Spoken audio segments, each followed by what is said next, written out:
Okay, what's going on, everybody? My name is Mangg, and today we're going to be playing just a little old game called Stellaris. So, Stellaris is a game by Paradox.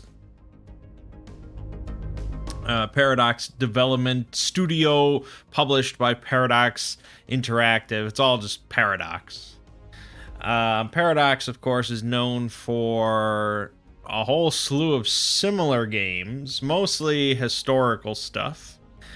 Hearts of Iron, Europa Universalis, Victoria, Crusader Kings, so on and so forth. They've been doing these games for years now. But Stellaris is a little different because it's not historical. In fact, it's the opposite of historical. It's futuristic.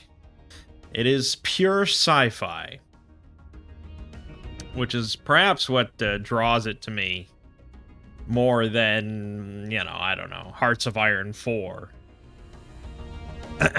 But yeah, so a while back I did a variety stream, I believe, or it was a couple maybe it was a couple videos, I think, on Crusader Kings 3. And I thought it was pretty interesting, but it didn't really grab hold. And I probably should go back now that I've played a bunch of this game. Maybe I would appreciate that one more now. But I digress. So yeah, Stellaris. Recently I've just been getting into a lot of these kind of games that people just put hundreds and hundreds of hours into because they're just so infinitely replayable. Games like RimWorld and Factorio and stuff like that. And so I've heard Stellaris mentioned here and there, and I was like, you know what, that sounds kind of interesting. I didn't even know it was a Paradox game initially, because I always just think of them doing, like I said, historical stuff. But yeah.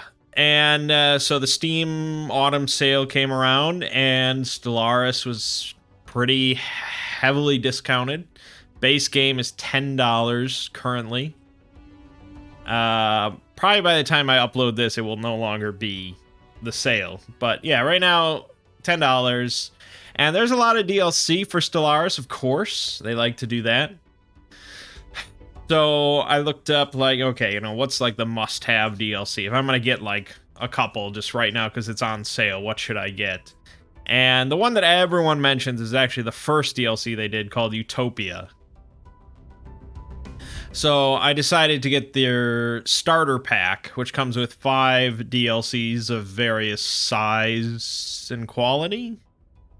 Or 4 DLCs. So it's got Utopia, Apocalypse, Leviathan Story Pack, and Synthetic Dawn Story Pack, along with the game itself. So that was a total of $36 currently, and I thought, all right, it's a small investment. The whole thing, if you want everything, it's like $110 or something. And I might actually pick up the rest of the DLC while it's on sale right now, because I'm digging it. I've been digging it. So to be clear, I've only put 20 hours in or so. Not even. 15 hours I've put into Stellaris so far. So I'm far from an expert, especially because this is the first Paradox game that I've really gotten into. So I tend to absorb information like a sponge when it comes to video games and stuff. So I'm doing all right, but there's a lot going on. And I'm sure I'm going to say stuff that's incomplete or, God forbid, incorrect. But I will try to defer to just saying I don't know. But we'll see.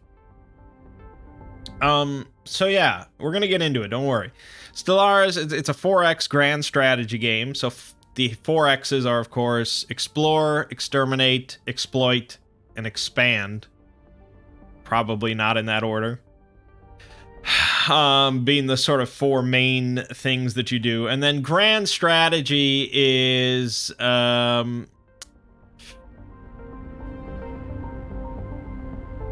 it's hard to really define what differentiates grand strategy. 4X and grand strategy often go hand in hand. But it's like, if you think of an RTS game where you're controlling individual units, grand strategy, you tend to control like whole armies or platoon, you know, it abstracts it a bit more and puts it on a larger scale. So like Risk, the board game, is a grand strategy game by that definition. Anyways, obviously a lot of 4X stuff going on with this one. All right, so yes, we have the 4 DLCs that I mentioned. Those are what we have installed, what we're going to be playing with. I do have a handful of mods. I haven't beaten the game or anything, so I don't like to dive headfirst into modding the shit out of it, because then, you want to fully appreciate the base game or whatever, so then you can appreciate it again once you add in a whole bunch of mods. Or if you do it all at once, it's fine, but it's not how I tend to do things. And other people I saw somebody like on the subreddit that's like, okay, I got 100% achievements, now I can mod the game. And it's like, no, that's not me. So for mods, unfortunately, I can't show you the mods from in-game. Stellaris actually has its own launcher. And that's where you kind of handle all the mods. It's not in-game, so I can't show you. I will have to just tell you. But it's like 10. I have like 10. No, maybe not even. Oh, 11 maybe. All right, so a few of them are literally just like aesthetic stuff. There's the UI overhaul. It doesn't change the UI drastically. Like, it's still the same framework pretty much, but it is an improvement. So you'll be seeing that. There's a mod that just like changes the background of the space to make it prettier and things like that. Some things that change like the backgrounds when different species come and talk to you, so they're not all just standing in the same rooms. And then there's a few mods I have that actually do impact the gameplay a little bit. Kind of just like almost vanilla expanded-ish. Planetary diversity and Guili's planet modifiers and features. This just makes all the different planets more interesting, adds in some fresh new ones, and like basic. I mean, these came if you go to the most popular items on the workshop, these are like number 2 and 3 of all time. So very popular stuff that doesn't radically change anything. And then Giga Structural Engineering. This was another one that's just extremely highly recommended by a lot of people. It's basically sort of mid to late game kind of giant cool structures. I don't know specifically if I have any examples.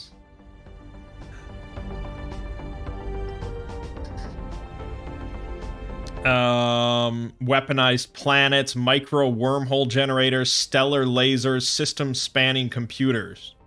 So, just some cool stuff, and everyone recommends. It's kind of a vanilla plus thing, so it's fine. All right, so yeah, not a whole lot. Let us begin a new game. So I actually, even though I have yet to beat the game or anything like that, or even played a lot, I really like the idea of just a random empire. Just being thrown a setup with a species and just dealing with it, When I first fired it up and tried it out, I did do this United Nations of Earth. These are like the classic good guy, democratic humans. They love all aliens and they just want to be friends with everybody and make federations that combine all species and blah, blah, And it was, educational to just slowly learn the game without getting into all the wars and trying to conquer the galaxy. But it's not particularly super interesting. I mean, humans rarely are. The They have a second human one that you can pick, which is a military dictatorship. These hate all aliens, fanatic militarists, you know, Imperium of Man kind of shit without the religious aspect. So you can do that if you want to start fairly vanilla but more military. And then they've got loads of these presets that you can check out.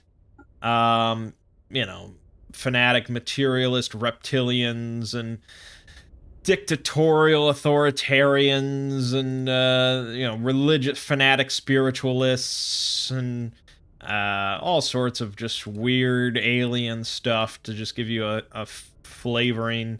There's the Blorg. They're a military junta of fungoids. Yeah. I'm gonna go into create new just to show you kind of all the options available to you. So, and again, DLCs add some, like, you can get the toxoids or the aquatic species and things like that, but, yeah, so you can be humans or you could be machines, fungoids, avians, blah, blah, blah. You get to pick your species names and go off of name lists. Traits for your whole species. It's a point system. You can pick up to 5 things, positive or negative. You start with 2 points. So you could take strong, which increase your army damage. You could take quick learners to increase experience gain on your leaders. Rapid breeders, so you breed more rapidly. Natural physicists, engineers, blah, blah, blah, to increase research speed of different types. You know, all sorts of stuff that just affects various aspects in somewhat small ways. And then there's negatives you can take to balance it out, so you can take more positive stuff. So you're non-adaptive, so you have to find more perfect planets. Otherwise, you take penalties to your overall colonies. Unruly empire size from population is increased. You don't want empire size to be high because then it's you get penalties just built in because it's hard to manage that many people. So on and so forth. So there's all sorts of things like that.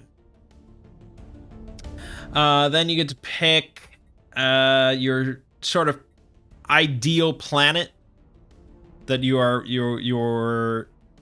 species is most suited to. So for humans, obviously you'd want like a continental world. You'd want Earth, essentially, or Earth-like planets. But you could go to some rare shit like a dry steppe planet or a glacial world, or, you know. And there's lots of planets out there, so I don't know if there's any sort of... I mean, some of these are marked as rare. These are from one of those mods, but I don't know if there's any... like, one type is more common than the other. They're all just out there. You just got to keep finding them. But anyways, your city appearance, determine... This all looks fairly identical. Well, that's curious. Then your origin. We have loads of them now, thanks to some mods.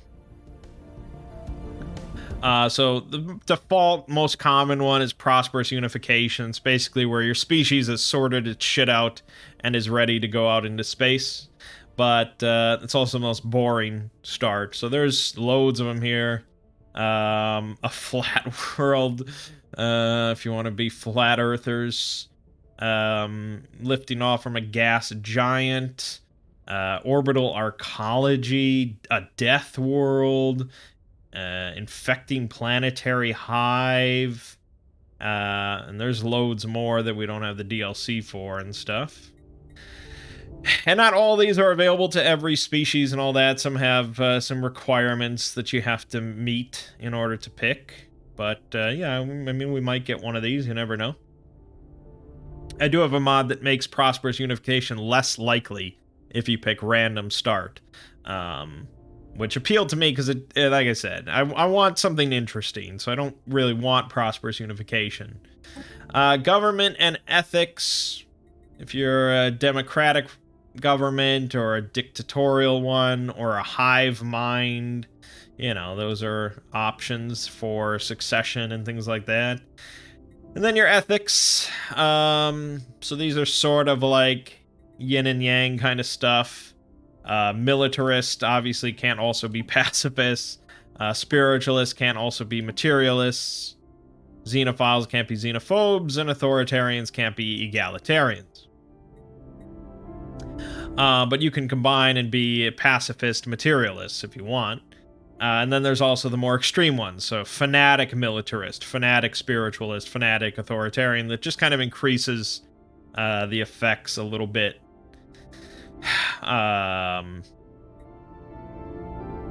So you can be authoritarian with an imperial ruler, but if you're a fanatic authoritarian, then you have to be an autocratic government.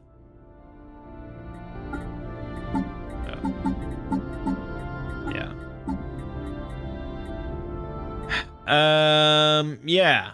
So those are some options. Again, just more modifiers. And I'm pretty sure you can change your government later on, as some people do. And then your civics. Again, this is not ingrained to your species or anything. This is just more effects of your government. So if you're environmentalists, you can make ranger lodges on your planets that actually benefit from, like, normally obstructing natural terrain, like dense jungles that you can't normally build on unless you clear it out. This actually gets a benefit from it. Mining guilds are just better at mining. Police state has increased stability on their planets, and so it's less likely to fall into criminal chaos and things. And yeah, I mean, there's a fair number of them. And there you go. And then that's basically it. You'd pick, like, your empire name and your flag and your ship appearance if you want. And that's pretty much it. So let's hit random. We won't know until we get in game. These are all the default options for starting up a new game. I have no interest in touching them because I think it's all fair game. We are playing on Cadet difficulty, which is the base. Actually, no, we shouldn't be on Cadet. We should be on Ensign. So this puts the player on equal level with all the AI. That's what I want. I don't know why I was on Cadet. I've been playing on Ensign. I know for a fact. Yeah, there's going to be 9 AI empires in the game with us. 2 of them will be further along than the rest of us. And there will also be some fallen empires that have really advanced shit but are not allowed to expand or build new ships. And some marauder empires that just fight things and kill and so on. Yeah, and we have Iron Man mode on, so there's no save scumming. Normally you need to turn this on to have achievements. We can't have achievements because of the mods that we have, but I don't really care about achievements that much. So let's play. So there's going to be a lot to go over.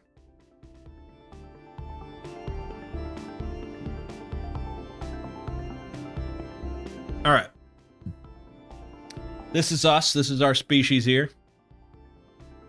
We are the Carillion organism. So we have a collective consciousness as our government. The population has no individual desires whatsoever beyond fulfilling the needs of the hive mind. Yep. So our rulers are immortal.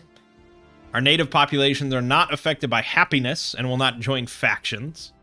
They belong to the drone living standard and do not require consumer goods. And we can use the no retreat war doctrine. Okay, so to summarize, our rulers never die. which is good because we're all one consciousness. And our people in our colonies on our planets are not affected by happiness and do not require consumer goods. Which is pretty good. That means that we can be fairly pragmatic when it comes to just building up resources and exploiting labor and things like that. We don't have to worry about making theaters for people to keep them happy and out of crime and stuff. So that's good. Our civics, we got pooled knowledge, which makes sense.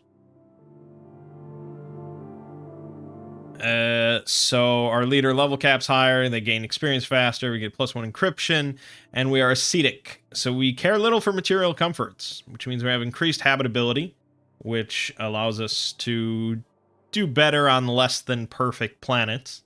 And we have -15% amenities usage, which is good. That means even less theaters. We have a preference for basalt. Okay.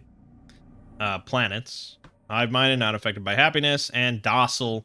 So our empire size from population is -10%. Okay. Which is good. That means we can have plenty of people. And we're easy to manage. Okay. Our origin, then, is the Tree of Life. When our collective consciousness awoke, we served the tree, and the tree served us. We care for the tree, feed the tree, protect the tree, and the tree nurtures us. For the sake of the tree, we spread out over Kiril, planting and protecting offshoots of the tree wherever we went. Our world has served the tree for centuries now, and yet we fear the tree is not entirely safe, as we have learned something of the dangers which may destroy a planet. We have long known that this is not the only world. The galaxy is filled with treeless planets, and we yearn to change this. The tree must be protected. The tree must spread. The tree must grow. Alright, so we have evolved in a symbiotic relationship with the vast tree. It grants us many benefits, but its loss would cripple us. So we got a lot of bonuses from living on a planet with a Tree of Life present, penalties if it's absent. Colony ships are more expensive, but provide planets with their own sapling, and grants access to the Tree of Life sapling holding. Alright, so in other words, it's going to be harder to colonize a lot of planets. Yeah. That's all just mod stuff you don't have to worry about. So it's going to be harder to colonize more planets because our colony ships are more expensive. Go to a shipyard here.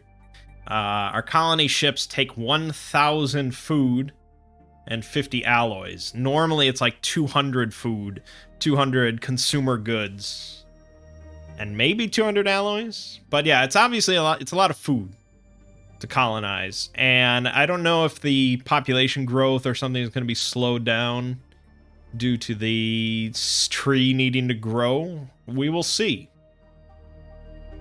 But we serve the tree.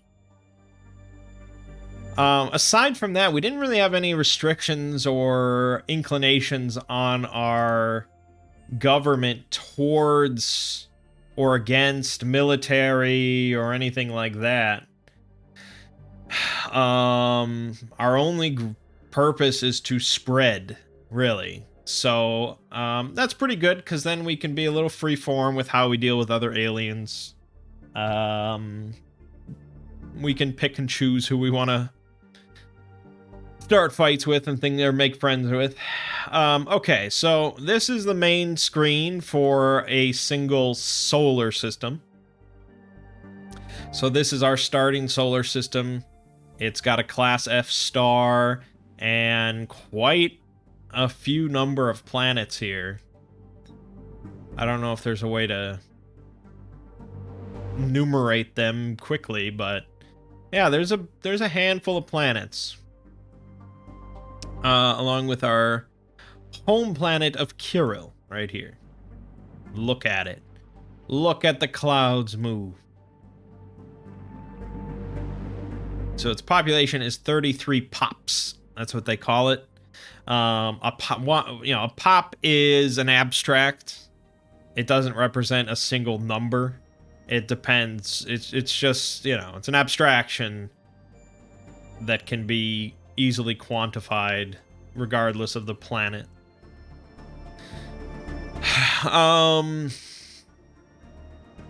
Chochaho. All right, so some planets are habitable, more or less depending on your species and their habitability, their preferences, and things like that. So Krill is a basalt world, so it has a value of 100% for us.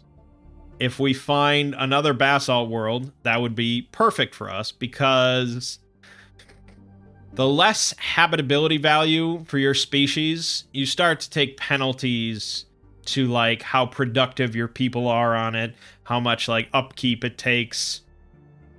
It's not great. It's not. You really want to find, like, good habitable planets, or later on terraforming planets to make them more suitable. So some like, if we look here at Chochaho, this is a barren world. It's uninhabitable, probably regardless of, like, your species, I would think. It could be terraformed, of course, but aside from that, it has no, like, natural things. It has no benefit. It's just a rock sitting there. It's not even, like, mineable. If we go over here to, like, this little moon, this is also a barren world. But this has 2 minerals on it. So you can actually set up a mining station on this planet. Not a colony or anything like that. It's very easy. You just make a mining station on it, and that increases your monthly income of minerals by 2. So a lot of planets have stuff like that. Luck, this gas giant, we can actually tap into this with a mining station to get electricity or energy credits, which are the most, like, sort of universal currency that the game has. So yeah, so some planets completely useless, some planets usable for mining stations, or this one actually will do research, contribute to research. So you build a research station around it to add some research points every month. And then some planets are habitable, which is what you want. And then there's also some, more funky situations, like black holes and things like that. All right, so that's planets. And that's this view. If we open up the galaxy map, this is the whole galaxy, okay? Each one of these points of light is a solar system. This is our known galaxy. This is what we have seen. We have not been to any of these other solar systems, but we know they exist because they connect to us. These lines represent hyperlanes, which are basically you can't really, at the start, travel between systems except by these hyperlanes. So a lot is dictated by this. So if we want to get from Fidalam to Guher, we have to go through, this system or this system. I just realized my mouse pointer is not showing up on OBS. I wonder if I can... Okay. Yeah, I usually don't like having that option on, but for this it's probably important. So yeah. And we can see already here, Guher has a potentially habitable planet. And Zoibilio has a potentially habitable planet. We won't really know until we survey it. So surveying is a very important thing, and that's what our science ships are for. And luckily we start with one. We have the KOM Capish science ship, helmed by Gibby Yummy. He's 14. Okay, sure. I mean, you're a hive mind. I guess age doesn't matter that much. So science ships are mainly used to survey, which means they just fly around the galaxy and just scope out all the different systems and all the different planets, looking for various things. And you have to survey a system in order to build a star base there, or an outpost, basically, so that it actually, once you build an outpost in a system, it actually adds to your empire. So right now, our empire consists only of Kirill, or only of Coltrus Nod. This is our empire, this little circle.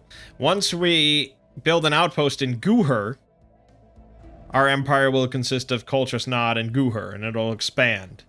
And obviously, we want to own a bunch of territory. That's pretty important. So surveying is very important, because you can't expand until it's all been surveyed. They will also find anomalies on their way. Strange little random occurrences on different planets and different asteroid belts and so on and so forth. And so they can sit there and research the anomalies in order to get generally positive effects. Sometimes small, sometimes big, sometimes negative, so on and so forth. They can also assist with research. If they just get sent to a planet that's doing research, like has research labs on it, they can aid in the output. But generally, you're going to have a bunch of science ships just constantly exploring, and that's where automatic surveying comes in. Because you just click that, and they just keep roaming around and surveying. Okay. The other ship we start with is a construction ship. These are used to build outposts or star bases, you know. Yeah, it starts as a star base. That's like the basic one. And then you can upgrade it to a star port. And then upgrade it again later on if you research and get a star hold. And then there's probably other stuff beyond that. But yeah, star bases you're going to put everywhere. Upgrading them, generally you have a limit. Like right now we can hold 3 star ports. The upgraded star bases. You can go beyond that, and you can go beyond that as much as you want, but you're going to start to get penalties with how much it costs to upkeep all of them. So they can build those. They can build mining stations, as I mentioned, and research stations, as I mentioned. They can build observation posts if you find a planet that has a species that has not achieved space travel. They are primitive. You can set up observation posts to study them. And they can also do automatic construction in order to just roam around and make research stations and mining stations everywhere, which is what we want to do right now. We do start with other ships. We actually start with a military fleet right here. So we have 3 Corvette-class ships. It's actually the Hak-Ak-Ak-class ships. But they're Corvettes. That's the most basic sort of fighter ship that everybody gets. Pretty weak to start, because we have no upgraded weaponry or hulls or anything like that, or shields. So these are the most basic things. We have 3 of them, and so our combined fleet military power is 108. And you can see that our starting shipyard, our starting star port right here, this actually has military power of 493. So, ergo, generally our little fleet could not take out much. But it's there. It exists. We can add to it if we want. Alright, so a starport. When you just make an outpost, when you make a star base, it can't really do much on its own. It's just there to represent sort of your holding, your claim to the region. Once you upgrade, you start getting these modules and these buildings. These can do a fair little decent number of things, and you can unlock new ones with research. But this one has a shipyard. This allows us to make ships, of course. And a solar panel network that is just generating energy credits for us each month. 6 per month. And it has a crew gestation chamber, which is just their term for like the crew chambers. So any ships that are docked here, it's cheaper to upkeep them because you got to pay for everything. Every month, everything has to be paid for so that it stays in tip-top shape. So this just lowers the cost a little bit for any ships that are docked here, which is going to be our fleet for a while. Yeah, you can make defense platforms in case you get attacked. You know, gun sort of batteries and things like that. And then the shipyard itself. We can make more corvettes. We can make construction ships, colony ship, as I mentioned, and a science ship. They all cost, as you can see, alloys. Alloys are... Well, you didn't really talk about all the resources yet, but yeah, in the upper left here, you can see energy credits, minerals, food, unity, consumer goods, alloys, minor artifacts, influence. And of course, there's more to that. There's your research. There's the strategic resources, which are the special stuff like dark matter, exotic gases, rare crystals, some other numbers I won't get to. But yeah, so for all the resources, the number on the left is your current stockpile. So we have 100 alloys sitting around waiting to be spent. And then the number to the right is how much you are getting each month, or losing each month, potentially. So right now we're making 38 energy credits per month. And if you hover over that, you can see exactly where you're getting it and where you're spending it. So our star base is making us 6 per month because of those solar panels. Our jobs, people working on our main planet, they're making us 42 per month at the generators and stuff like that. Our mining stations connected to some of our planets and stuff, that's given us 10 per month, and then we have a base of 20. So we're making a total of 78.69 per month, and we're consuming 40.52 in various, with ships, the star bases, buildings and districts on our planet, and jobs, and so on and so forth. And that goes for everything. So we're in the positive for everything, but we're not making any consumer goods whatsoever because we have no use for them as far as our people are concerned. And yeah, minor artifacts, that's something a little different. So alloys are important. Alloys are not something you mine, obviously. They have to be constructed. They have to be made in some way. They're primarily used for building more star bases and more ships, so they're pretty important. You can get them by building alloy foundries on colonized planets, so having people, around to make alloys. Build industrial districts on the surface of colonized planets, or just buying more on the market. And yeah, you can, if we have an excess of food or something like that, we could just trade it and get more alloys. So I'm going to start by making another science ship because that's important to us. Okay. So with the resource discussion, we can look at our planet now. Kirill. Every planet has a designation that basically determines what its kind of bonus is, or what its main purpose is. Like it'll get a bonus towards a specific thing. So if you have like like in 40K, you have a forge world. That whole planet, its purpose is to make things. It make machinery or make weapons or whatever. So here you'd have a planet devoted to making consumer goods or making minerals or whatever, producing things or making alloys or blah blah blah. Or you'd have a whole planet devoted to just research with multiple research labs on it. So the designation kind of just gives you bonuses to focusing. So our main planet has the hive capital thing, which basically just means it's kind of like an all-rounded kind of good planet. It's got plus 10 amenities, so the people here are just going to be happier, even though we don't care about happiness.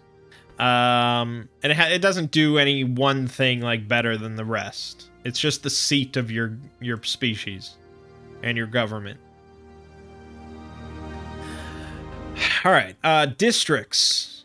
So there's 5 kinds of districts. And again, the fact that we're a hive mind kind of changes the name of all this shit. This is normally a city district. City districts, primarily there for housing. And so you need to have enough housing on your planet in order to accommodate all the jobs and all the population. So if you have no spare housing, your population won't grow. So we have 14 excess housing waiting for population growth or immigration. And we have 6 available jobs, so, we'll get there. As the population grows, we'll get there. So city district mainly adds housing, but it also adds building slots. Buildings are good. Industrial district, they turn minerals into alloys. And the districts all provide housing for their jobs. So, like, this adds 2 housing because it adds 2 foundry drone jobs. Generator district produces energy credits. Mining district produces minerals. Agriculture district produces food. Pretty simple. And if we go to population, we can see how many workers we have. We have a total of 33 workers on the planet. 10 of them are doing complex stuff. And again, the hive mind fucks up this explanation a little bit, especially because I have not done a hive mind before. But yeah, so 23 are doing menial tasks. We've got 9 of them in agriculture producing food. So each one produces 7 food per month. But obviously they all take food for upkeep. So that's what's bringing down our monthly stuff to 24. Yeah. Our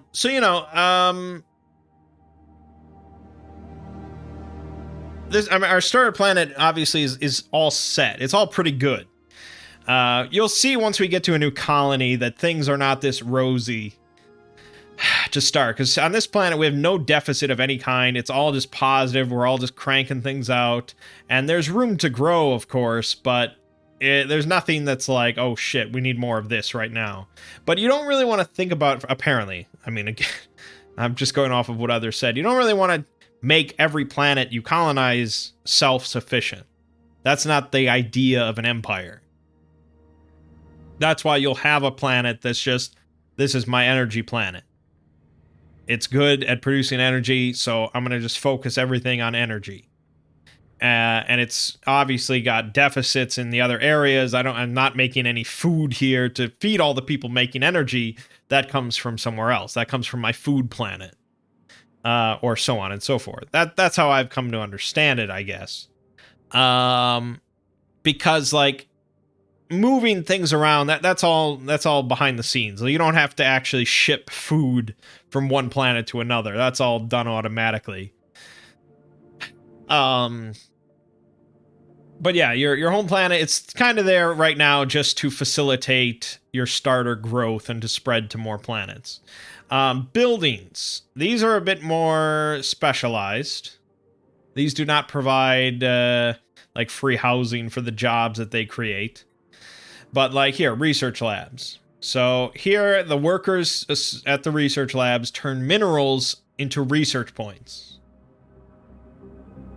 This would normally be consumer goods, but we have no need for consumer goods apparently ever. I'm not sure. So we just turn minerals straight into research. So this is 2 people working to turn minerals into research points. So that's good. Then we have synaptic nodes. They turn energy credits into, and food or minerals into unity. I didn't really talk about unity. Unity is pretty important. It's another sort of currency or resource that's used to unlock traditions, or yes, traditions. And we'll get one of these soon in 20 months. These are kind of tech trees, or skill trees, basically, for your empire. So you'll have a tradition for mercantile that makes like trade more valuable. You'll have a tradition for expansion that makes it easier to build new star bases and things like that. So we'll see that soon. But yeah, Unity is used for that. It's also used for some other things like recruiting generals and researchers, and enacting edicts. So edicts are just sort of temporary buffs to your whole empire that you have to pay to upkeep each month. Generally with Unity, sometimes with energy or things like that. I like that they've put in like mod setting menus into the edicts. That's very interesting. All right, yeah, we don't really need any of that. But like here, fortify the border. So if we do this, we have to pay 15 Unity every month, of which currently we're generating 15 Unity per month. We can cancel it at any time. It increases our upgrade speed for star bases by 50% and increases our capacity for the upgraded star bases by +2. Basically, the idea is that you would get this in order to fortify your border systems by upgrading the star bases to have like more gun arrays and things like that. All right, so that's really the only edict we have available to us right now, but yeah. So Unity is pretty important, though, mainly for the traditions. Those are really good. So they turn energy credits and food into Unity, which is a pretty solid arrangement. Spawning pools increase amenities and monthly organic pop assembly. So this is actually making new people for us and increasing our amenities, which are important because if we ever have negative amenities, we start to suffer stability.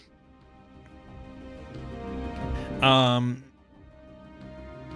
we are pretty good with our people being hive-minded, where we don't need as many as we normally would, but yeah, it's something to keep track of. So yeah, and we can look at the other buildings possible. Alloy foundries turn minerals into alloys, which is good. Alloys are good, as I mentioned. Hive Warren just increase housing and amenities. Resource silos increase your max cap for different resources, like food and minerals. Sensorium produce 1 for each ascension perk. Turn energy credits into unity and amenities. Sentinel posts decrease deviancy, spawn defense armies, and produce unity. Stronghold increase naval capacity, spawn defense armies, and yeah, synaptic nodes. So yeah, and these all cost some time and minerals, of which we don't have many.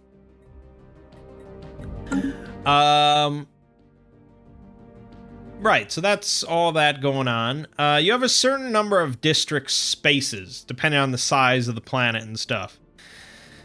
So, our planet is size 21. So we can have 21 districts max. But that number is limited if there's any blockers present.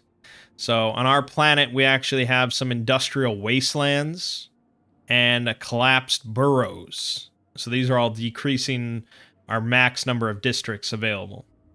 And we can't clear them because we don't have enough energy. Oftentimes on other planets, you will need specific research technology in order to clear some of the more exotic or interesting blockers.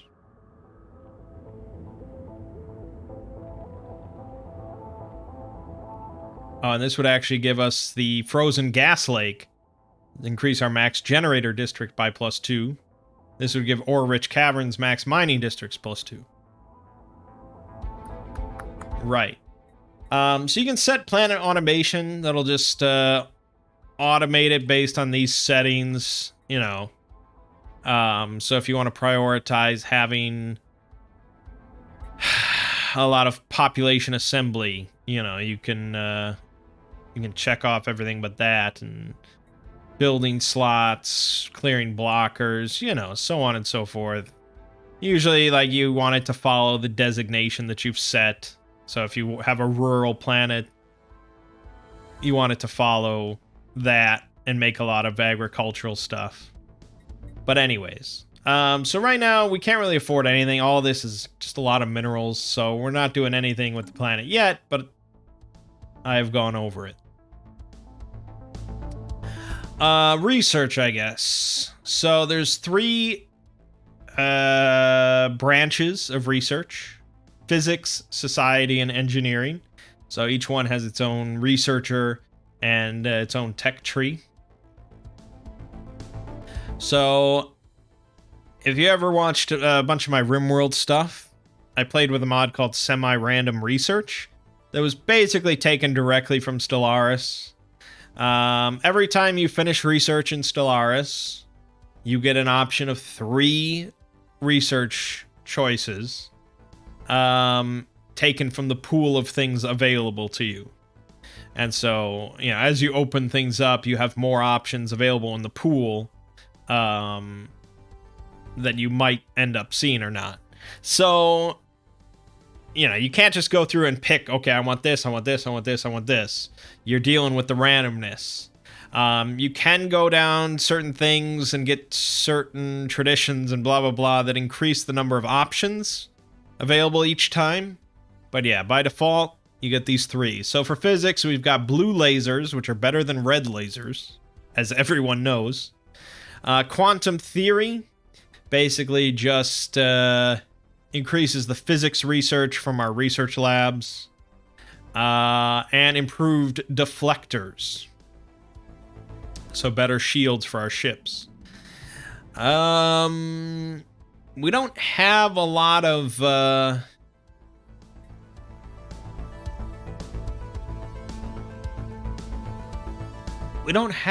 research labs at this point. Let's go for blue lasers, I guess. Society, we have planetary unification. This will just grant us a lump sum of unity. And monthly unity of +5%, and some additional edicts. Genome mapping increases our population growth speed by +10%, and hydroponics farming gives us hydroponics farms, which is a building that produces a whole shit ton of food, and a hydroponics bay, which we can put into star bases to get more food. Hard to say. I like the lump sum of unity, because the sooner we get some traditions going, the better. So we'll probably go for that. Engineering, we have improved Corvette hulls, making our Corvettes a little sturdier. Nanomechanics, same thing as the physics thing, just increase research from labs. And standardized Corvette patterns make it cheaper and faster to build more Corvettes. I guess we'll go with that. And based on our current rate of research, these things are going to take a long time, multiple years. So we'll want to hasten that along. Okay, I think we're almost ready to unpause the game. Yeah, I probably have gone over... I mean, I haven't gone over nearly everything. But... yeah, there's also the policies. We don't have many policies because a lot of it's kind of just ingrained. But, like, our diplomatic stance, how we interact with the rest of the galaxy, we are expansionist. So this makes it faster to develop colonies, cheaper to build outposts, but increases our border friction by 100%. So if we meet other aliens, they're not really going to feel too comfortable at our borders. But we could switch to isolationist, where we get more unity every month, but we don't really play well with others, and they don't like to really talk to us. We don't want to talk to them. 200% border friction. Cooperative makes it easier to get along with other people, but operations, you know, it's more expensive to... Actually, I don't know. What is operations? I'm not sure. Belligerent, of course. We don't give a fuck. We'll bully weaker empires. Increases our naval capacity. Makes it cheaper to claim land that isn't ours, and or space that isn't ours. We're fine with expansionists for now. Various things, and you know, some of these, having these policies set a certain way just will automatically make some aliens like us more or like us less. We're gonna have factions kind of breaking out among our own species, and some of them are gonna be like, no, we don't want to do indiscriminate bombardment. You know, that's horrible. And, you know, if that faction gains a lot of popularity, then our people are going to be a little unsettled if we don't kind of follow the wishes of the masses, and so on and so forth. So, you know, right now it seems fine. Maybe not first contact protocol being aggressive. I don't think we need to be too warlike. We'll change it to cautious. And you can't change it immediately. You can't just keep flip-flopping, obviously. But that's probably fine for now. Alright, let's unpause. Yeah. So you can see the timer in the upper right. The days just flip by very quickly.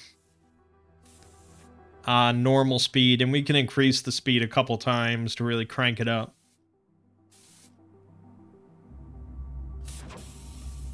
But let's see. So right now we have our science ship that's off serving Guher. We have another science ship that needs a scientist. So we'll go here to recruit one.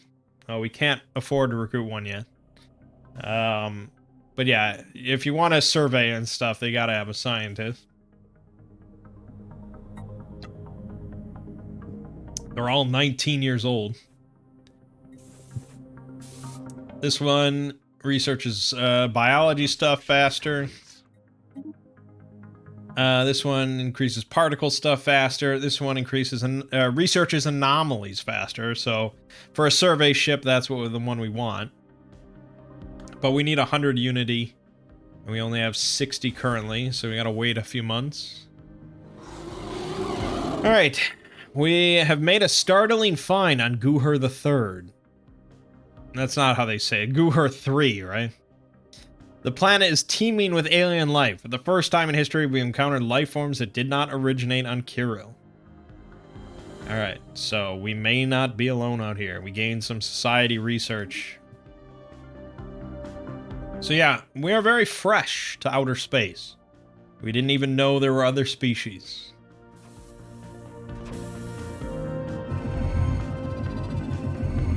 Yep. So how your population reacts to that depends on the species and your government and things like that. Sometimes it's very, negative. Like, oh god, Xenos. Alright, whoa. A discovery, precursor planetary shields. We found something remarkable. An impressive array of shield systems is spread around this world. Though reactivating it will require large stores of energy, it could provide a haven for all. Okay, this is two different... Yeah, okay. So, we're going to gain 500 unity from discovering this. Kinetic weapon damage plus 20% just across the board? And we gain the research option afterburners. Ah, okay, that was a good thing to find. Alright, terraforming candidate. Yeah, so Guher 1 could be terraformed, but we do not have that technology. But we gained a lot of unity, so I can recruit this guy to lead this survey ship. So now we got 2 of those exploring the galaxy. The construction ship is busy flying around this system right now, making mining stations and research stations. We have also developed, we found an archaeology site. So, this world used to belong to an ancient precursor civilization. We must prepare an expeditionary team to survey this world from the ground. So we need to assign a scientist, but we can't work on it as long as it's outside of our empire. And if we take a gander, it's on Guher 1. So this is near our empire, but it is not within our empire. We need to build an outpost here in order to claim it, and then it becomes part of our empire. Oh, and Guher 3 is a very habitable world for us, 90%. So we're definitely going to want to colonize that. We just need 1,000 food first. So food is important to us, to say the least. So, okay, there's nothing I can do about the archaeology site yet. But we did get a tradition.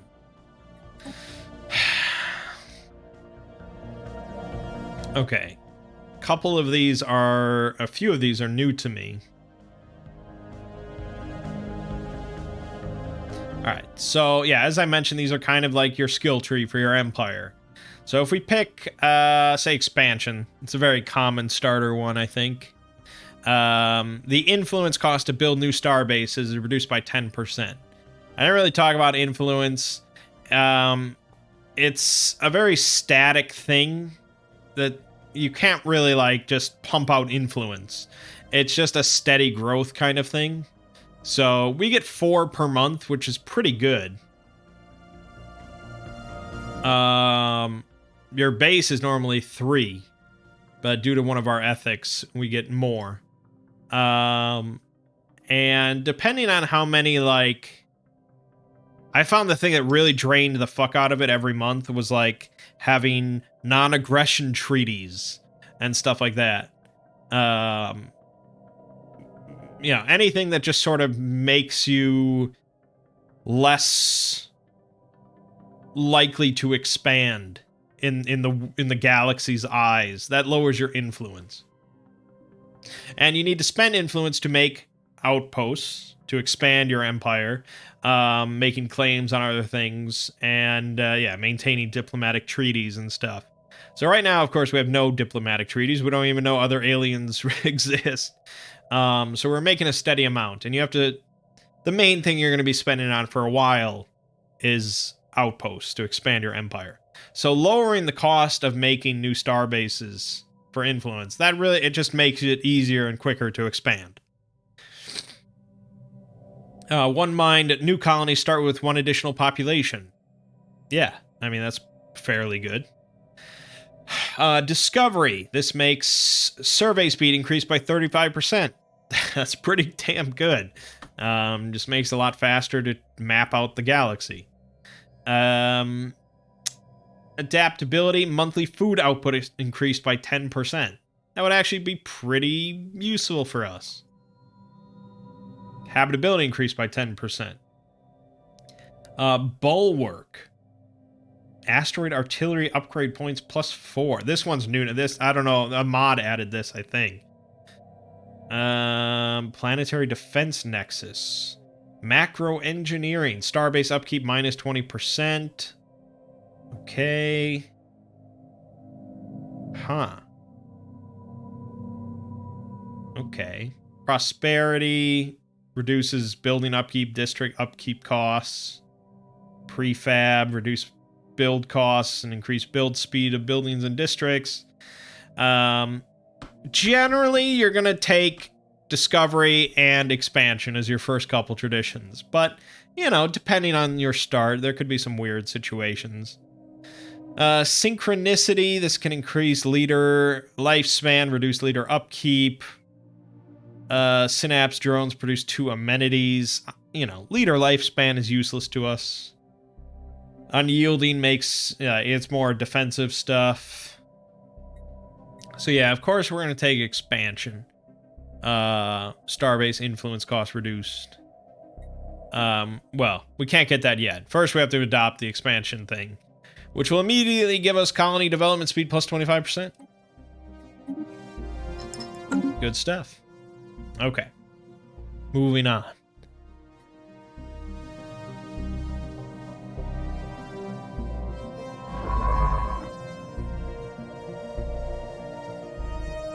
So yeah, I think you tend to spend a lot of time just on like this galaxy map. Just the general overview. Discovery, very hot planetary core. Science ship has made a remarkable discovery. Sensors are detecting that the core of this world is incredibly hot.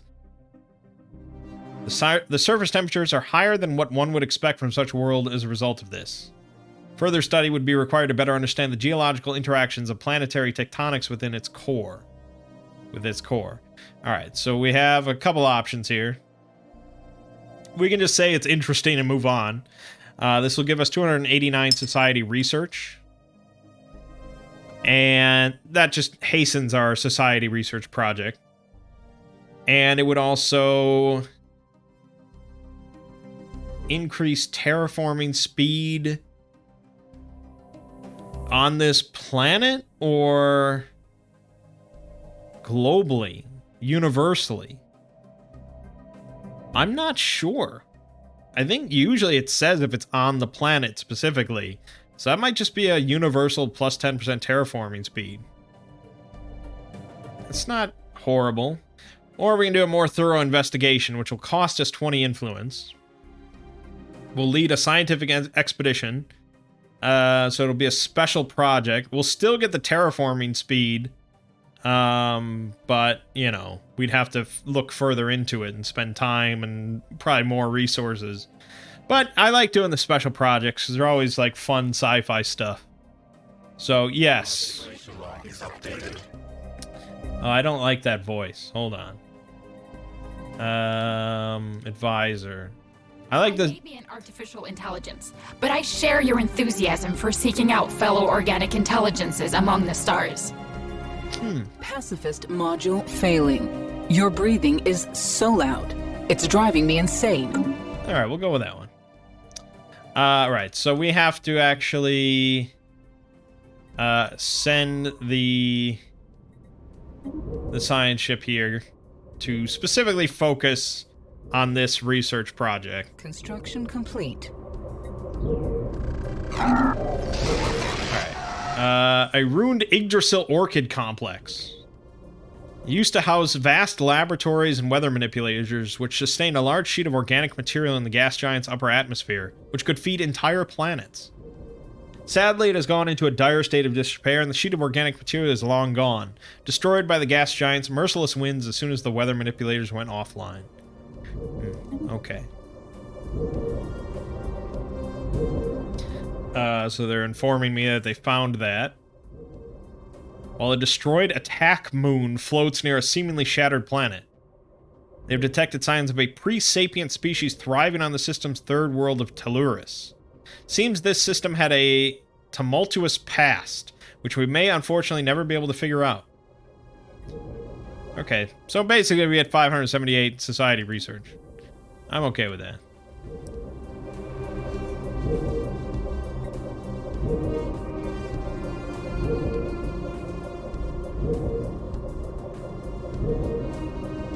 Alright,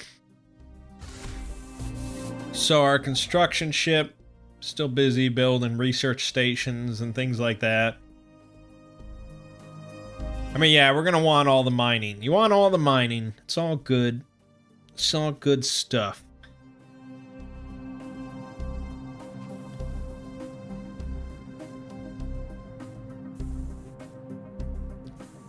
So the game starts, I mean, by default, in 2200, the year 2200. Complete. And it ends in the year 2500. 300 years. And there's a lot of things that sort of contribute to who wins the game. Right now we are ranked 11 out of, I don't know.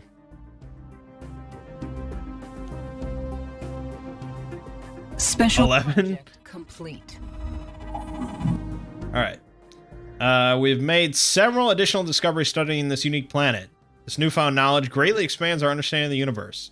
So, we get a bunch of research. We can research volcanic creation.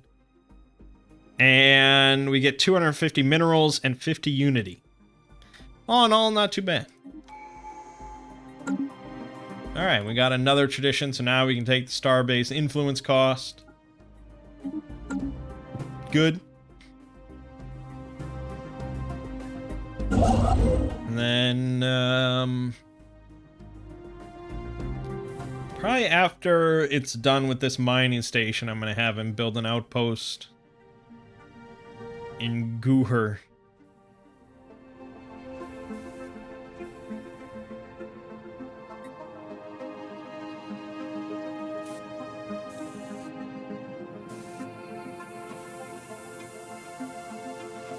Construction complete.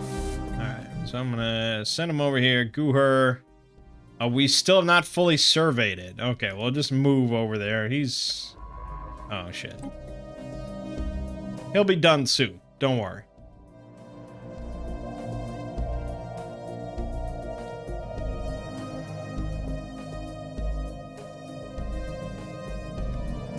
We could probably increase the speed, because I tend to pause a lot anyways.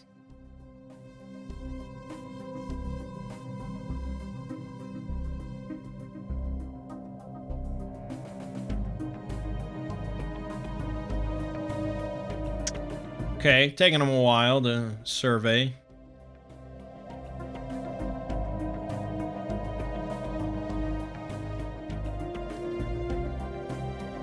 He didn't get too far before that anomaly.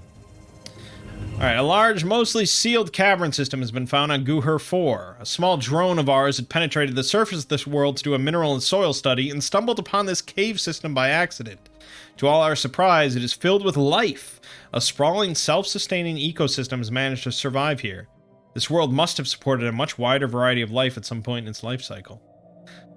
So we add +6 society research to that planet, making it a very good, candidate for a research station. And we get 100 unity and 50 alloys. Pretty good.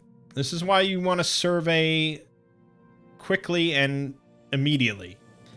There's just a lot of little bonuses out there to pick up.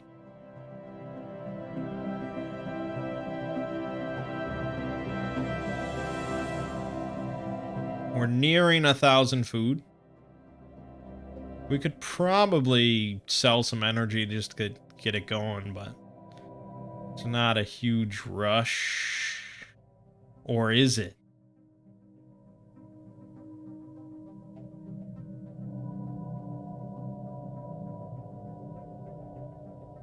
Well, we're doing that. So we've got some minerals stacked up.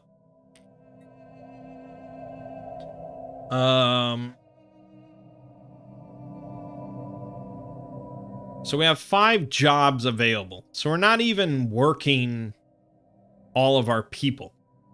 You know? We've got people just sitting around not working. Or no, we have too many jobs. We have too many jobs. Yeah, all our people are working. Of course.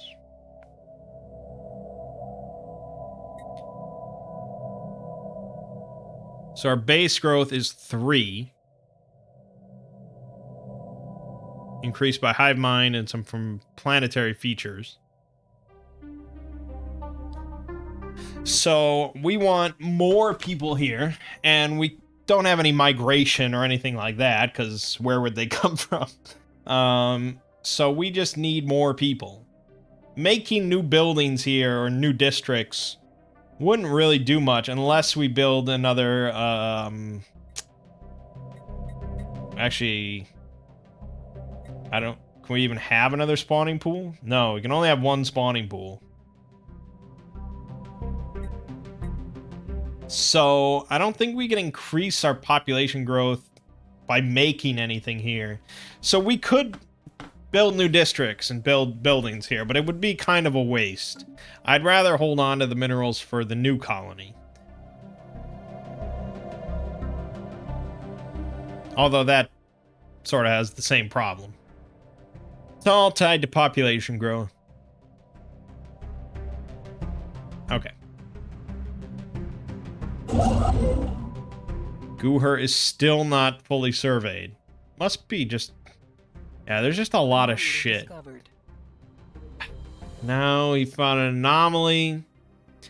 Cold hard potential. Alright, just research it.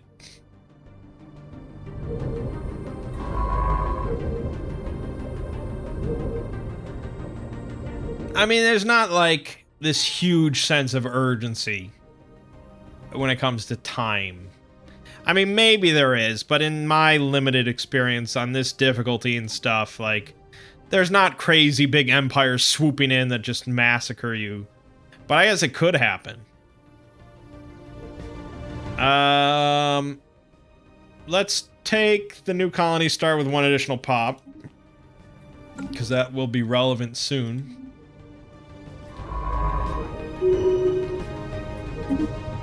Okay, our governor. Having probed the frozen landscapes of the moon Guher 8A, we think we have struck something big. A bacterial life form unlike any other. It bonds with other individuals to form large blankets that are durable yet light and also act like solar cells.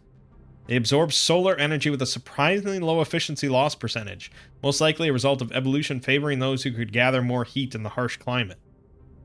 Alright, so we can try and research this to improve energy production, or try and find a military use for it. I'm thinking energy, I guess. Yeah, that sounds good. System surveyed. Zoibilio's been fully surveyed. Okay, they've been able to develop a new type of solar cell using the organisms as a template. Much more efficient at storing energy, provide a boost to all our power plants. So anybody working on making energy credits, meaning people working, it's plus 5%. Alright, you know, nothing stupendous, but it adds up. System surveyed. Alright, now we've surveyed Guher, so we can actually, yeah, build a star base here.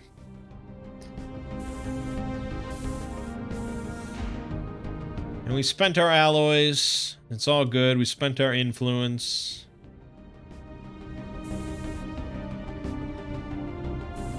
I'm actually going to immediately make another construction ship. Because now they're surveying a bunch and we have a lot of alloys and influence. Construction complete. We're going to be doing stuff. Alright, contact report. Enigmatic spacefarers. Advanced alien life contact seems inevitable. First contact with mysterious alloyings in the Eludra system. For now, we're calling them he-aliens. Okay.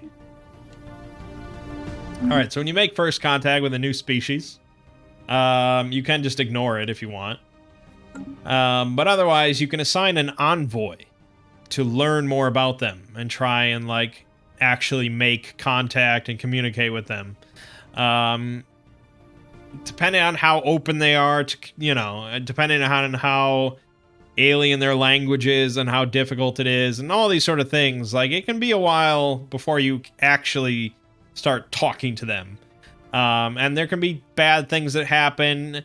You can make bad things happen on purpose. You know, you can abduct them or all sorts of stuff. But yeah, we have a couple envoys sitting around. We may as well try and learn more about our weird tentacled neighbors. Technology researched. Okay, so we got planetary unification. Gives us a bunch of unity right away. Now we have ground defense planning. Increases our defensive armies' damage, naval capacity from soldier jobs, biodiversity studies, increases society research, eco simulation, increases food from agri-drones. So workers working on making food, plus 20%, and food from starbase constructions, plus 10%. So if you have the hydroponic thing. I mean, if we really want to crank food, we could do that. But let's do ground defense planning. I don't know if that's wise or not, but it exists. Alright, so we have added Guher to our empire, as you can see. So that means we can do this archaeological site, which is, I think, what it's telling us to do. Yeah. So we can assign a scientist to this. I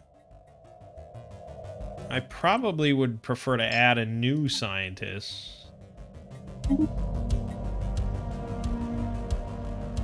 Doesn't really matter, I guess.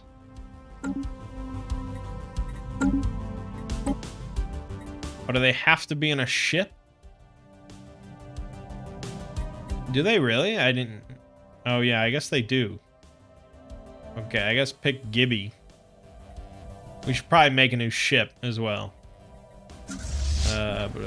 Make a new science ship. Alright, so this will be a step-by-step process as they check out this this archaeological site. Okay. Good.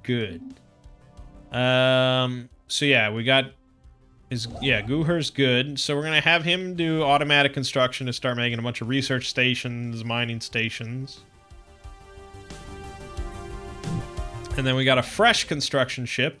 That's gonna go over to Zvaibilio and make an outpost there. Okay, good. And then we should be able to... Oh, we got the science ship. Set that to automatic survey. And make a colony ship. And you get to pick who the colonists are, depending on how many people are in your empire, or different species and things like that. Because, you know, unless you're really completely xenophobic or something like that, eventually you're going to start mingling with other species and so on and so forth. But yeah, for right now, we know who we are.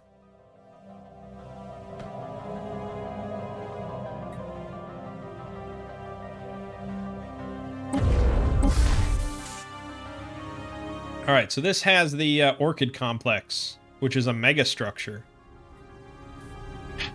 I don't know what we can do with this.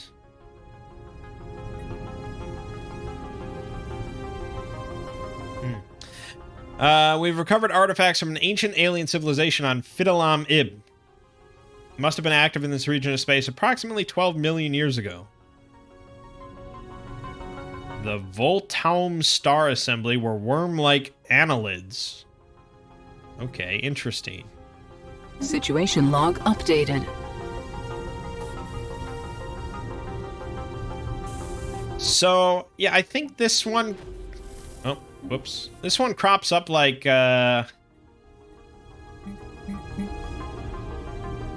This has cropped up every time I've played the game, like across 3 different games. I don't know, it might be related to one of the DLCs or something like that, but yeah, there's always this like quest chain to find all these ancient artifacts on different planets. Yeah, I mean, it's just something that kind of keeps... You don't really have to think about it much. Construction complete. Alright, we've discovered a new life form, blah, blah, blah. The entities appear to be fully automated mechanical drones, built exclusively for some unknown industrial purpose. Observations will continue, but since it's likely that these machines are programmed with defensive protocols, it would be prudent to tread lightly. Alright, so sometimes you'll have various options. This all depends on your government, your species, your ethics, your policies. Right now, we just use caution. Okay. And, yeah, I mean, there's various numerical aspects related to how quickly you can learn more about the species, but you don't need to know much about that.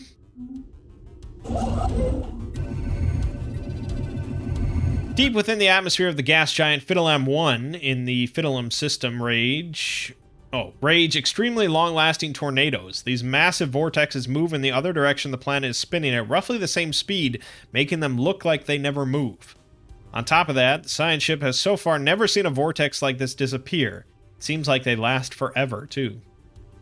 Okay. Add some physics research. Cool. Construction complete. Oh, okay. So I can pay to upgrade this thing and repair it.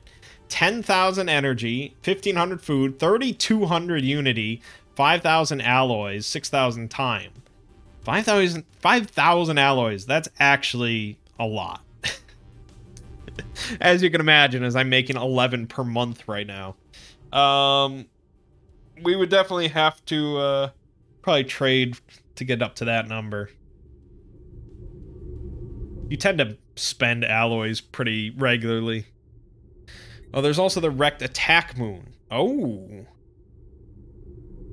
Remnants of a colossal moon-sized spaceship built by an advanced civilization which miraculously hasn't completely collapsed under its own gravitational pull.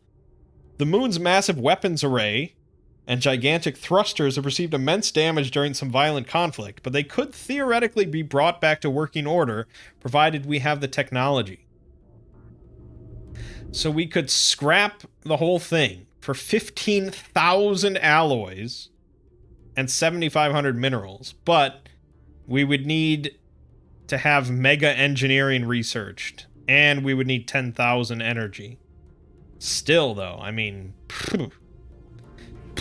it's pretty good. Or we could attack it. No, that doesn't make any sense. We could basically repair it and weaponize it.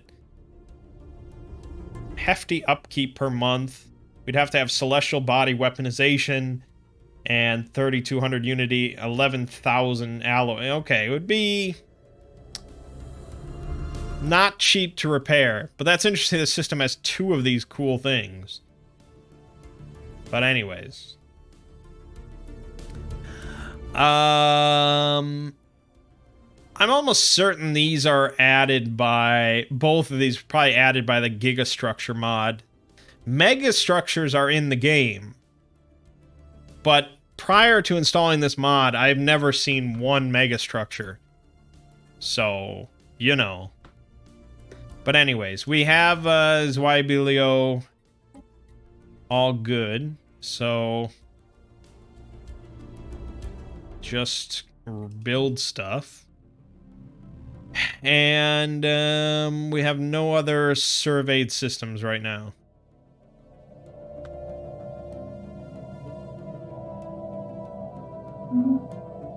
Anomaly discovered. All right.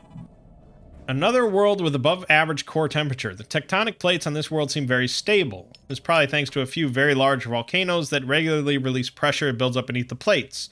Further study will be required to see how the liquid mantle in such hot core planets interacts with the dense metal center. Okay, so again, we could just take physics research or make it a special project. Sure. Situation log updated. And we found an anomaly in Fidelum. Hard difficulty takes 697 time, which is days? Not days, no. Maybe it is days. Okay, well. But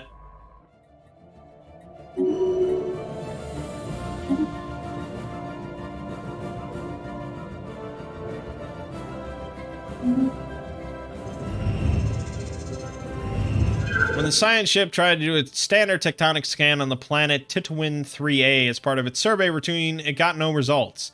More specifically, it got one result. This planet is dead.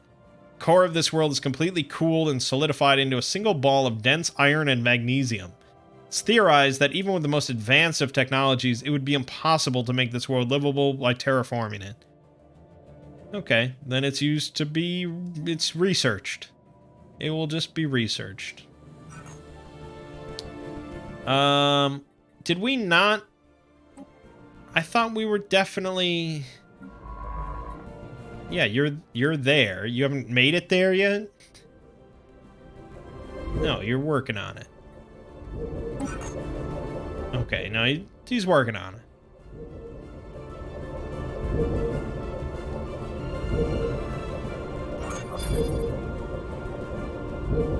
Construction complete. He's working on it. Okay, and this is being worked on as well, very slowly. Oh, we have a colony ship. Whoops, that's my bad. I didn't notice. Maybe we just got it. Alright, so we are colonizing Guher 3, which will become Guher Prime. Volatile motes on Titwin 1 contain a tremendous amount of energy which could be exploited in energy production as fuel or even as explosives. Yeah, we don't currently possess the means to extract it. Alright, the crew of the Capish landed immediately and began to set up an excavation site around the largest of the hieroglyphics, situated just south of a plethora of mountains that are wrapped around the northern pole of the planet. Immediate thoughts turn to figuring out what these hieroglyphics are and who put them there. After some deliberation, the scientists get to work testing air and ground samples and running surface scans of the hieroglyphics themselves. Curious. Alright, he will keep working on that.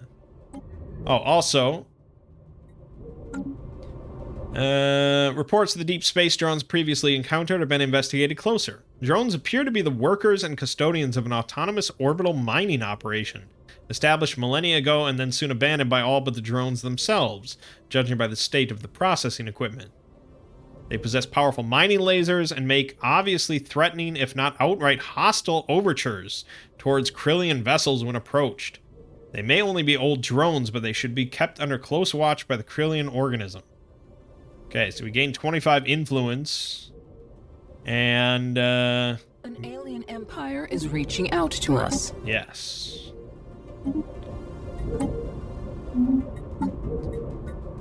We have, a research project. So that's a peculiar alien encounter.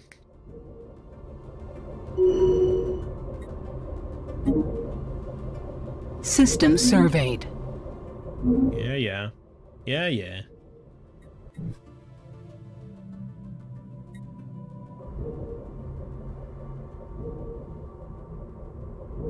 Alright. Colony ship carrying the sapling. We'll plant this sapling and grow another tree. Construction complete. It will be glorious. Colonization initiated. Our colony ship has gently touched down on the wide empty steppe of Guher Prime. The chosen landing site lies behind a large ridge which shelters it from the cold wind, and there is an open body of fresh water not far away. The ship has been permanently converted into the administrative headquarters of the new settlement, and its reactor core is in the process of being removed so that it may serve as the colony's temporary power source. Hundreds of small tents and prefab shelters have sprung up around the former starship's massive hull as colonists begin to disembark in large numbers. The first Carillion city on an alien world. A great day for the Carillion organism. Right, so it's gonna take some time to colonize it before you can actually build anything. We can see that it's got a lot of features. It's got a lot of swamps and glaciers, colossal crystals, and we can't actually clear any of these out. So we're going to be fairly restricted on districts. So there's that. But we got a new tradition. Pop growth speed increased by 10%. That's pretty good. Let's take it. So now we have one job available on our home planet. So we're getting close to the point of unemployment. So we'll probably want to build something extra.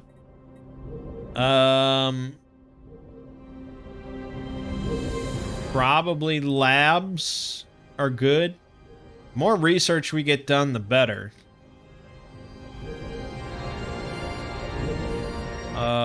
I mean, districts are good too, but...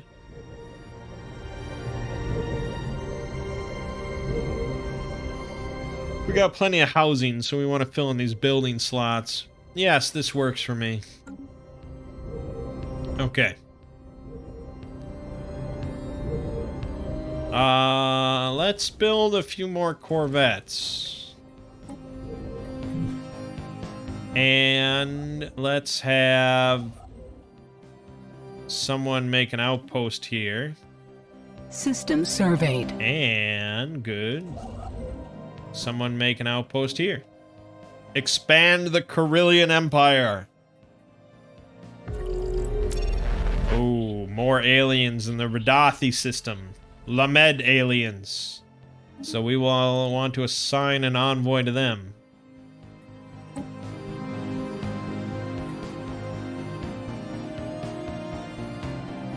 So the mining core here is hostile. They have a military power of 285. So we'll have to bump up our fleet to at least that. We probably want quite a bit more. Alright, a singing planet. Planet is emitting a series of signals that our exploratory drones speculated might be of artificial origin. Upon closer examination, they turned out to be nothing more than a natural phenomenon, one with the unusual property of strengthening the connection of our drones to the collective mind. It seems that drones exposed to the planet's magnetic waves respond better to the will of the Hive. Everything for the Hive. +3 unity to the planet. Harmonious tune modifier added for 20 years. +1 amenity, -1 deviancy. Hell yeah. That's good shit.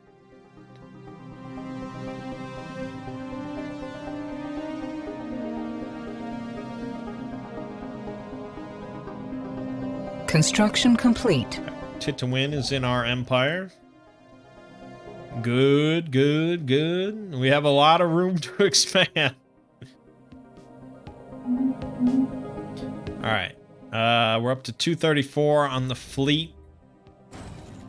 Wait a minute. Didn't I research blue lasers or something, or did that never happen? Oh, it's almost done. Yeah. So if we retrofit, or not retrofit, if we upgrade the ships we have to blue lasers, that would probably be pretty good. Long-range scanners have picked up readings in the Radathi system that could best be described as giant heat blobs. Okay, keep looking into that. Special project complete. After spending extended time studying the remarkable features of the planet below, our science team on board the Com Uhu are ready to report their findings. Science Officer Noosh Takoto has reported the science team has made several additional discoveries. All right.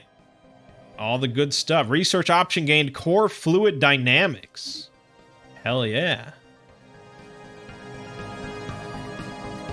Alright, you are back to surveying. You are automatic construction.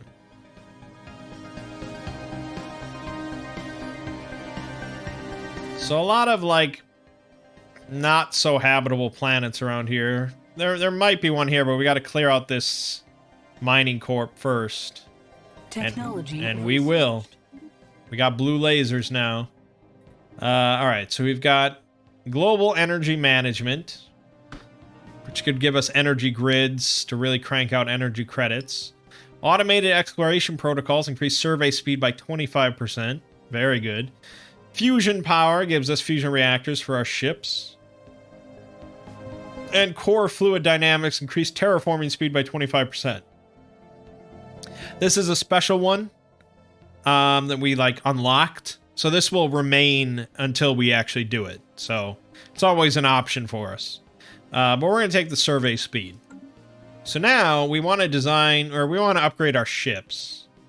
So we're going to go to ship designer. We could just make a new design, but we don't really... Oh, it automatically upgraded this design to include the small blue lasers.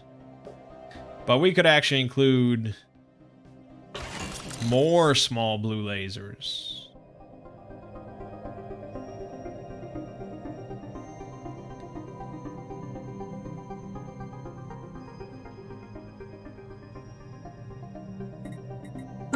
Okay, I assume that's saved. Yeah, okay. So now if we go to our fleet, see here's an option to upgrade the entire fleet for 57 alloys. So they're at a shipyard, so they don't have to go anywhere, but they would fly to the nearest shipyard to upgrade. And it'll be fairly quick. Yeah. Boom. Boom. Construction complete. Boom. Boom. Ships upgraded. Fully upgraded. Alright, we're still at 243, but now we want to make some more. Yep. Okay.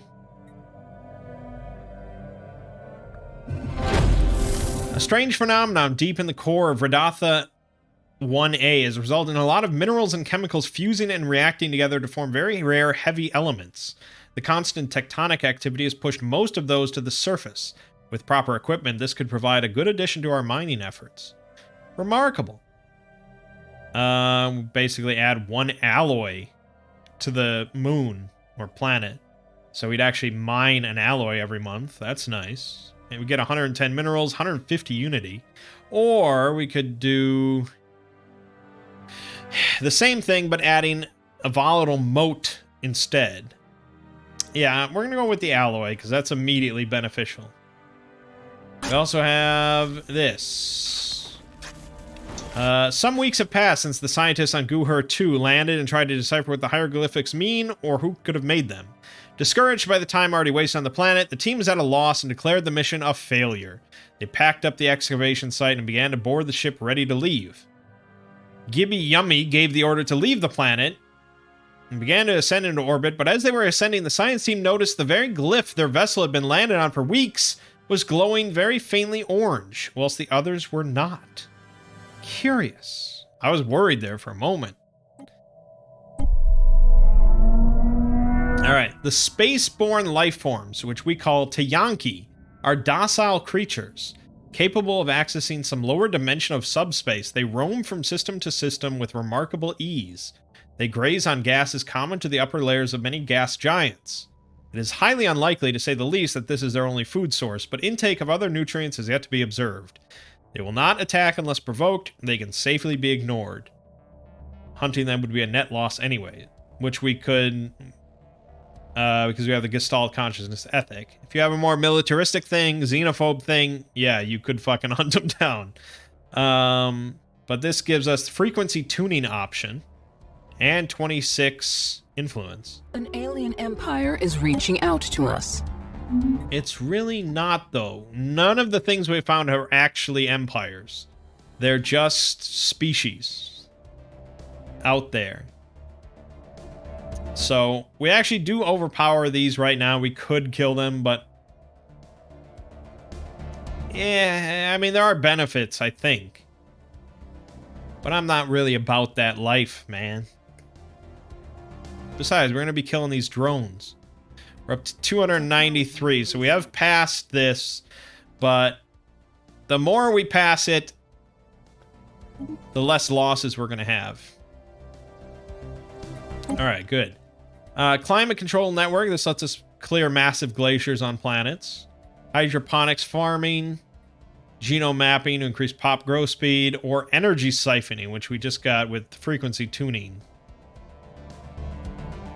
This would be able to construct weapons draining energy from enemy ships. So this would do a shit ton of shield damage. Interesting. Let's do pop growth speed. I know our person is better with this one, but I don't know.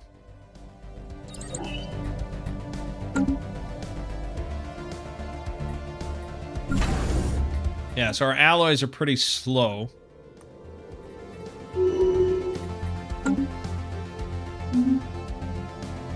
Well, we've just been getting a lot of pop-ups, you know. So not a huge amount of time has passed. Planet colonized. All right, we have now colonized Guher Prime. So it's given it the auto designation of Fringe Planet, which increases its build speed of agricultural mining generator districts and plus 10% menial drone output. So that's all those three things, basically. But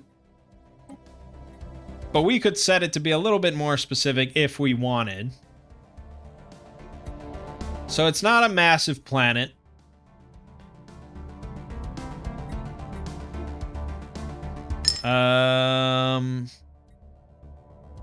It's got docile fauna. So it's good for society research. Great temperature variation. Population. Oh, so this really hurts the this is not our food planet, that's for sure. Not our food planet at all. Features. Got the Tree of Life sapling, of course. Rivers of Sand has bonus to minerals. Frozen gas lake, generators. If we did eventually clear this stuff, it would really be pretty solid for mining, but mostly generator. I guess we could just make this like the energy planet. Generator world. I'm not sure if that's exactly what we need right now, but energy is never bad. Okay.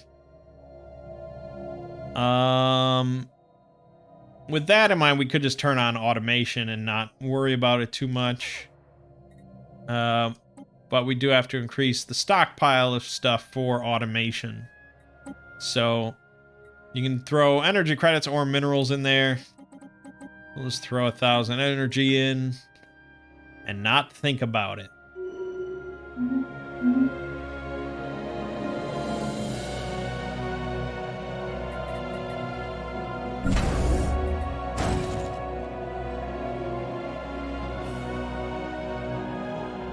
Right, so your attack ships and stuff, your fleet, your navy, whatever, it's broken up into fleets. So we started with one fleet that consisted of 3 ships, a max of 20 ships in that fleet, and a total naval capacity of 20.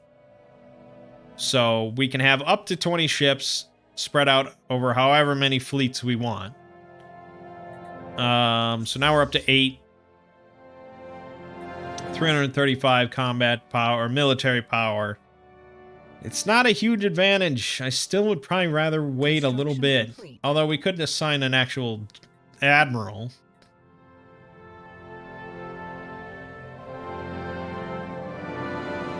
And make us a bit more evasive. There you go. That helps. But I don't have any imminent upgrades. So I think we're just waiting to add a ship or two. System surveyed. We go over to the market. Eventually you can get a galactic market going on. But right now it's just an internal one. So if we want to buy alloys, 125 of them will cost us 676 energy. So as I said, it's sort of the universal currency. So we could do that. We could probably do it a couple times. I don't think we have a pressing need for energy.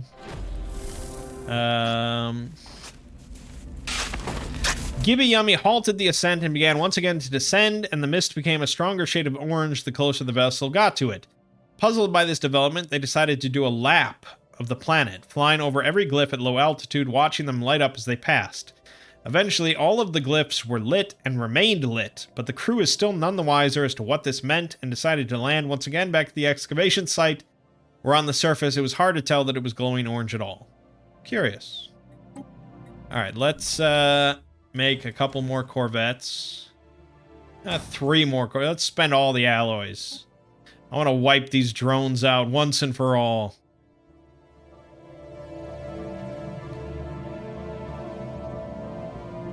Anomaly discovered. Alright, a solar sailor. Good. Special project complete. Uh-oh. The drones and their tireless, endless work of extracting ever-diminishing resources from their local planetoids make for a somewhat dull but nevertheless informative subject of study. In fact, mining networks on Kirill could stand to learn a thing or two about maximizing mineral extraction rates while conserving energy. Additionally, we have found that the drones are not completely silent. They emit signal pings, though extremely infrequently and at a wavelength hard to isolate from background noise. If there's anyone left to receive these pings, maybe a mystery for another time. Alright, so we could just easy prey, which gives us a plus 33% damage modifier against them. Or we could study them, which would give mining station minerals output plus 10%. I think we're going to kill him anyways, so we may as well get the bonus. I don't know if that goes away if we kill him, but I wouldn't think so.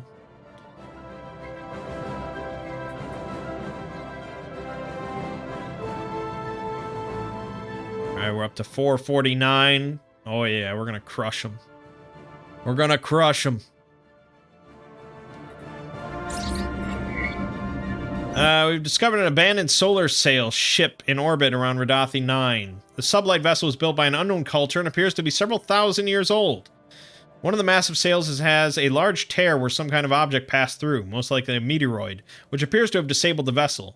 Although the technology of the ship is severely outdated, it does possess some interesting engineering design choices. Okay, nice. Alright, we are at 11. 494.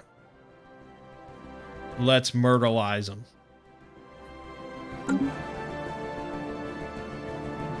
So combat, I mean, I've only gotten into a few combats, but it's all been very just like hands off and, you know, I've only gone into fights when I'm pretty clearly going to win. The unusual active corona from the star Most Haven helps create large vortices whenever the star of the Most Haven solar system ejects material through its solar flares. Large local disruptions in the magnetosphere are causing particles and plasma to then return to the star in swirling patterns, creating massive, slow rotating plasma vortices. Okay. And yes, study the sky. Now let me kill miners. Let me kill them good.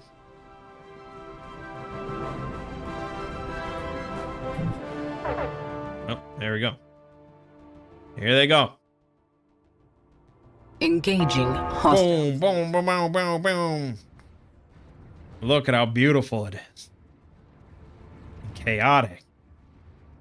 Alright, so we decimated the shit out of them.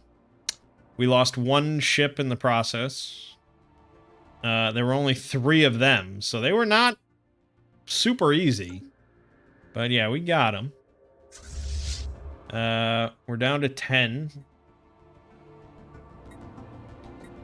So, I don't know if there's an option to just return to their home base.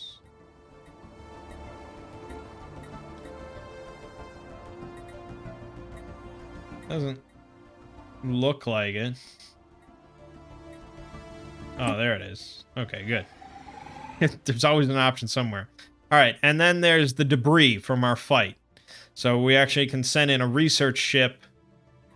Not that one. Not that one. Not... Okay, this one. And that's a timed thing, so we have to get there soon enough before the debris all scatters. But there you go, we won a fight. Pretty good stuff. Unusually bright. The sun is unusually bright due to vastly increased surface solar activity. A rare combination of elements and gravitational pressure seems to be the cause of this unusual phenomenon. I could take advantage of this. Excellent. 12 EC to Most Haven. Technology researched. Pretty good. And we got standardized corvette patterns. So now we can make more quicker and cheaper. That's good. Alright, a lot of options, because now we have afterburners.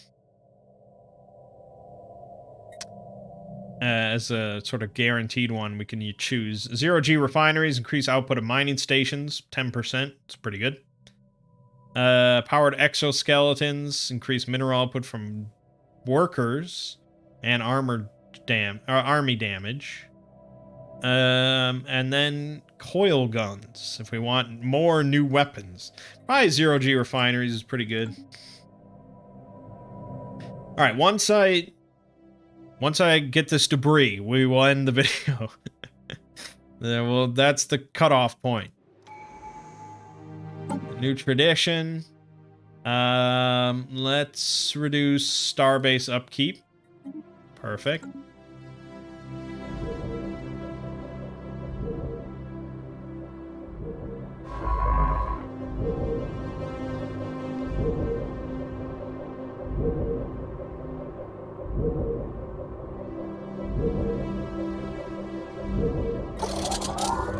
Debris analyzed. Oh, shit.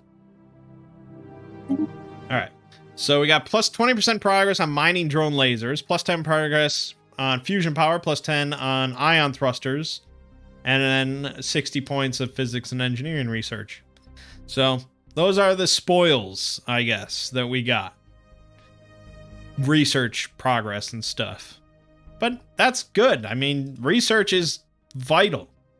So that's not too bad. And now we can map out this system and maybe find out if this planet is habitable for us or not. It's a fairly big one, 25. And yeah, I said I was going to end the video, and I'm a man of my word. Okay, it's not no. 5%, not habitable. Alright, that's a good ending point, I guess. We have expanded a decent amount from our start. Done research, done anomaly research, won a combat. I mean, you know, we've been all over the place. Plenty more to do. We have yet to encounter another sapient species out there. Or another empire, I should say. But we will. They're out there. Many of them. Good stuff. Alright, my name is Mangg. Game watching has been Stellaris. I'll see you fine folks in the next part.